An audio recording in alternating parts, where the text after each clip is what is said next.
செந்தமிழில் திருப்புகழ் பாடி நின்றால் மனம் மிஞ்சிடும் இன்பம் விளையுதையா.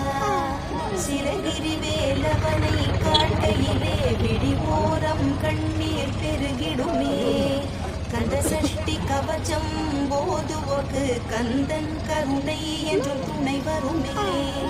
பங்குனி உத்திர நாளினிலே உனை நினைத்தே காவடி சுமந்து வந்தோம். புன்னகை புரியும் ஷண்முகனே உன் சன்னதி தேடி ஓடி வந்தோம். உன் பதம் பணிவது என் தவமே, என் மனதில் நிறைந்திடும் உன் முகமே. ஷண்முக பிரிய குஹ குரு சரவணனே வந்தே இன்னருளை தர வேண்டும்.